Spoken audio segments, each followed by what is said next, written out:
So, I'm going to read The Tale of Jolly Robin, Chapter 1. The Tale of Jolly Robin by Arthur Scott Bailey.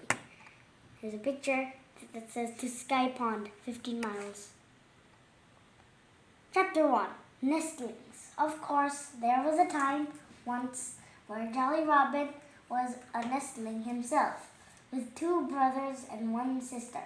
All of them, like him, much spotted with black. He lived in a house in one of Farmer Green's apple trees. Ooh, he lives in an apple tree. The house was made of grass and leaves, plastered on the inside with mud and lined with softer, finer grass, which his mother had chosen with the greatest care. But Jolly never paid much attention to his first home. What interested him more than anything else was food. From dawn till dark, he was always sheeping for something to eat. And since the other children were just as hungry as he was, those 4 growing babies kept their parents busy finding food for them. It was then that Jolly Robin learned to like angleworms. And though he ate greedily of insects and bugs, as well as wild berries, he liked angleworms best. Jolly and his sister and his brother could always tell when their father or their mother brought some dainty, because the moment the parent lighted upon the limb where the nest was built, they could feel their home sink slightly from the added weight upon the branch. Then the youngsters would set up a loud squalling, with a great craning of necks and stretching of orange-colored mouths. Sometimes, when the dainty was especially big, Mr. and Mrs. Robin would say, "Cock, cock!" That meant open wide, but they seldom found it necessary to give that order. Somehow, Jolly Robin managed to eat more than the rest of the nestlings, and he grew faster than the others. He soon learned a few tricks, too.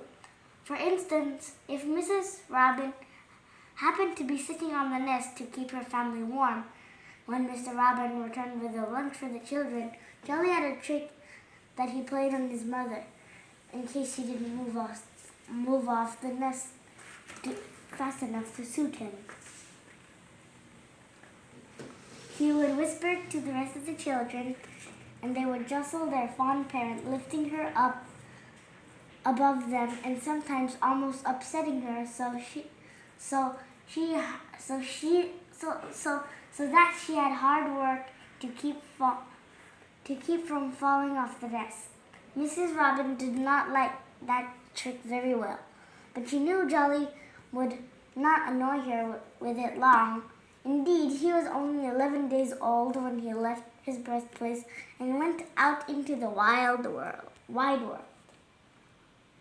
You see, the young folk grew so fast that they soon more than filled the house, so there was nothing their parents could do but persuade them to leave home and learn to fly.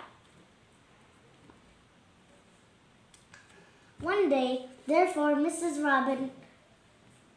Robin did not bring his children's food to the edge of the nest and drop into their mouths. Instead, he stood on the limb but a little distance away from them and showed them a plump angleworm. Ooh!